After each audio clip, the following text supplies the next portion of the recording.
चलिए आइए, हम लोग पढ़ रहे थे कल, जो मतलब परसों जो पढ़े थे हम लोग, उसमें कुछ बाकी था, उसको कंप्लीट करते हैं।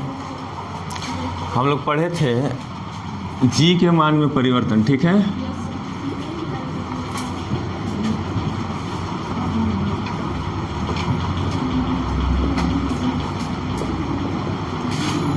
तो देखिए एक बार रिवीजन कर दे रहा हूँ। तो जी के मान में परिवर्तन जब हमने पढ़ा था गुरुत्वीय त्वरण, है ना। तो गुरुत्वीय त्वरण क्या होता है? गुरुत्वाकर्षण बल के कारण जो उत्पन्न त्वरण होता है उसी को हम क्या कहते हैं? गुरुत्वीय त्वरण कहते हैं। और इसको किससे प्रदर्शित किया जाता है? जी से। इसका मात्रक क्या होता है?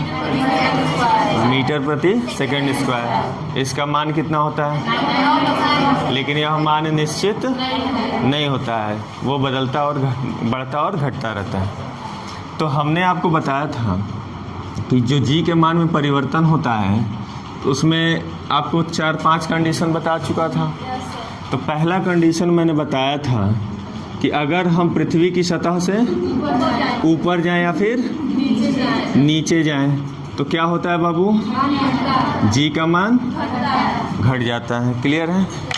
चलिए, और दूसरा कंडीशन मैंने बताया था कि मैंने कहा था कि जो पृथ्वी है, ठीक है, उसके 2 पोल होते हैं, 2 ध्रुव होते हैं। एक को हम कहते हैं उत्तरी ध्रुव और एक को कहते हैं हम दक्षिणी ध्रुव कहते हैं। और जो बीच वाली लाइन होती है उसको हम विषुवत रेखा कहते हैं, ठीक है, इक्वेटर लाइन बोलते हैं। क्लियर है? अब यहाँ पे क्या होता है? तो कहता है कि जो ध्रुव होते हैं तो ध्रुव पे जो जी का मान होता है वो क्या होता है बाबू? अधिकतम होता है। अधिकतम होता है।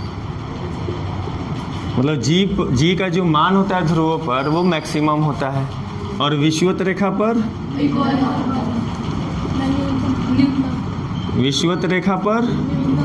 जी का मान न्यूनतम होता है, ठीक है, मतलब मिनिमम होता है।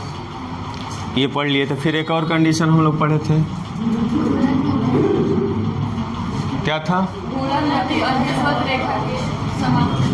देखिए, जो घूर्णन गति होता है, घूर्णन गति, रोटेशनल स्पीड होता है, घूर्णन गति, ये व्युत्क्रमानुपाती होता है, इनवर्सली प्रोपोर्शनल होता है। किसके बेटा? विषुवत रेखा पर जी का मान, मतलब जी के मान के व्युत्क्रमानुपाती होता है। मैंने ये भी कहा था कि जब घूर्णन गति बढ़ेगी तब विषुवत रेखा पर जी का मान क्या हो जाएगा? घट जाएगा। और जब घूर्णन गति कम होगी तो जी का मान बढ़ जाएगा। इतना तो हम लोग पढ़ लिए थे। अब यहाँ पे एक और चीज़ समझ लो, आपकी परीक्षा में कई बार जी का मान न देकर वहाँ पे आपसे भार पूछ लेता है। आपसे क्या पूछ लेता है? भार। तो यहीं से इसको समझ लीजिए। आपसे प्रश्न पूछता है कि जब पृथ्वी की, देखो थोड़ा सा धीरे बोल रहा हूँ, कल मेरी फिर तबीयत खराब हो गई, फिर हॉस्पिटल गए थे, फिर दवा हुआ है, ठीक है, तो थोड़ा धीरे बोल रहा हूँ, अभी दवा ही चल रहा है मेरा। तो अब देखिए, घूर्णन गति, जब पृथ्वी की घूर्णन गति बढ़ जाएगी तब पूछता है कि विषुवत रेखा पर अगर कोई व्यक्ति है या कोई आदमी खड़ा है तो उसके भार क्या होगा? घटेगा कि बढ़ेगा? तो इसी के अनुसार समझिए, वेट के लिए भी यही हो जाएगा। तो क्या हो जाएगा? घूर्णन गति व्युत्क्रमानुपाती, वेट के लिए भी यही हो जाएगा, ठीक है। तो घूर्णन गति जब रोटेशनल स्पीड हम बढ़ा देंगे तो भार क्या हो जाएगा? घट जाएगा, कम हो जाएगा।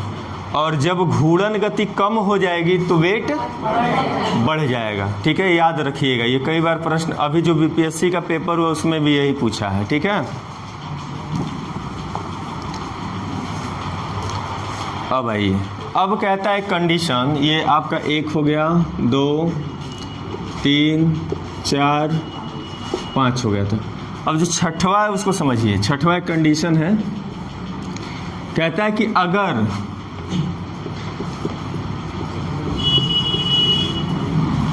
जो पृथ्वी की गति है, वर्तमान गति है, जो प्रेजेंट टाइम में जो पृथ्वी की गति है उससे हम 17 गुना उसकी गति को बढ़ा दें, ठीक है, 17 गुना क्या कर दें, बढ़ा दें उसकी स्पीड को, तब क्या होगा।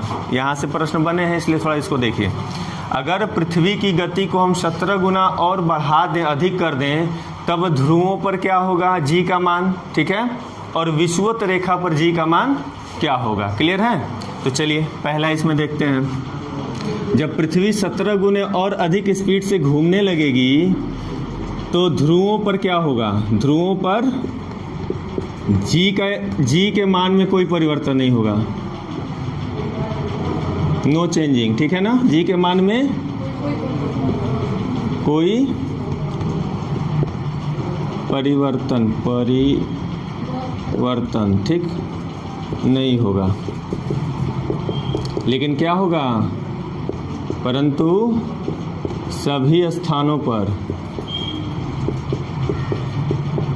जी का मान बढ़ जाएगा, ठीक है। ये याद करना पड़ेगा आपको, क्योंकि ऐसा प्रयोगशाला में या फिर फार्मूले के माध्यम से वैज्ञानिकों ने प्रूफ करके देखा है, ठीक है। तो जब पृथ्वी की स्पीड हमारी 17 गुना बढ़ा दी जाएगी, तब ध्रुवों पर जी के मान में किसी प्रकार का कोई परिवर्तन नहीं होगा, लेकिन अन्य स्थानों पर जी के मान क्या हो जाएगा, बढ़ जाएगा। क्लियर है। यहाँ से एक प्रश्न बनता है, फिर देखिए। फिर कहता है कि विषुवत रेखा पर क्या होता है।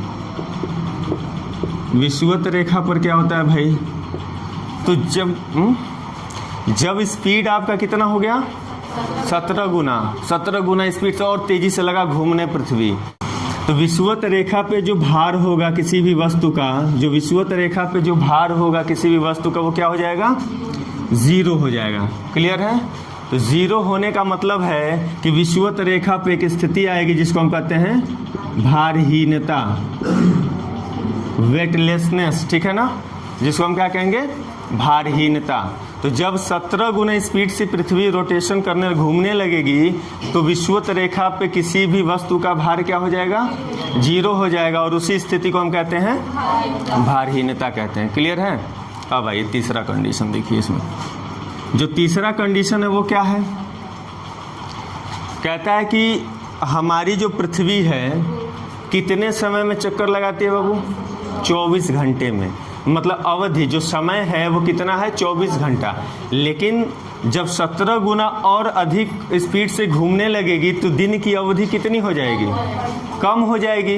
तो 24 घंटे से घट के वो 1.4 हो जाएगा, ठीक है।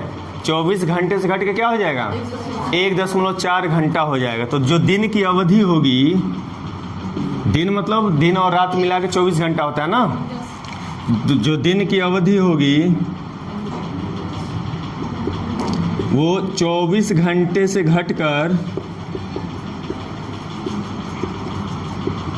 कितना हो जाएगा बाबू, 1.4 घंटे रह जाएगी, ठीक है ना। 1.4 घंटे हो जाएगी, मतलब 1.4 घंटे में ही दिन रात होना शुरू हो जाएगा। 1.4 घंटे में दिन भी हो जाएगा और रात भी हो जाएगा। अभी तो 12-12 घंटे का हो रहा है, तो 24 घंटा हो जा रहा है टोटल मिला के। आज जब 17 गुना तेज स्पीड से नाचने लगेगा, तब वहाँ पे 1.4 घंटे में ही दिन भी होगा और रात भी होगा। तो यहाँ से 3 तरह के प्रश्न आते हैं आपके एग्जाम में, ठीक है। तो आपसे पूछेगा कि अगर पृथ्वी की स्पीड वर्तमान स्पीड से, मतलब वर्तमान गति से 17 गुना अधिक बढ़ा दिया जाए, तब ध्रुवों पर जी के मान में क्या परिवर्तन होता है, बताइए क्या परिवर्तन होगा। जी के मान में कोई परिवर्तन, नो चेंजिंग, ठीक है। लेकिन अन्य जगहों पे बढ़ जाता है। फिर आपसे प्रश्न क्या पूछ सकता है कि अगर वर्तमान स्पीड से 17 गुना अधिक स्पीड से अगर पृथ्वी घूमने लगे, तो विषुवत रेखा पर रखी हुई वस्तु का भार कितना होगा, बढ़ेगा या घटेगा, 0 हो जाएगा। मतलब वहाँ पे भारहीनता की स्थिति आ जाएगी। और दिन की अवधि कितनी घट जाएगी, कितनी हो जाएगी, 1.4 घंटे हो जाएगी। क्लियर है। इसको लिखिए। चलिए ये समझ में आया।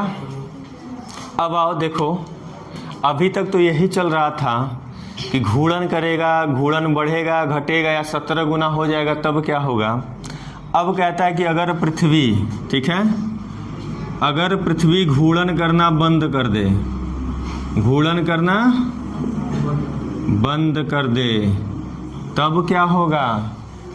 मतलब पृथ्वी घूर्णन कर नाचना ही छोड़ दे, चक्कर अपने अक्ष के परितः घूमना ही बंद कर दे, तब क्या होगा? तो यहाँ से एक प्रश्न बनता है, वो पूछा गया आपके प्रश्न कंपटीशन में। कहता है कि अगर पृथ्वी घूर्णन करना ही बंद कर दे तो जी के मान में ध्रुवों पर कोई परिवर्तन नहीं होता है। मतलब ध्रुवों पे जो जी का मान होगा, ध्रुवों पर जो जी का मान होगा उसमें कोई परिवर्तन नहीं होगा। क्लियर है? लेकिन अन्य जगहों पर, अन्य स्थानों पर जी का मान क्या हो जाएगा? बढ़ जाएगा। बस ये याद रखना है। ठीक है, लिख लीजिए इसको।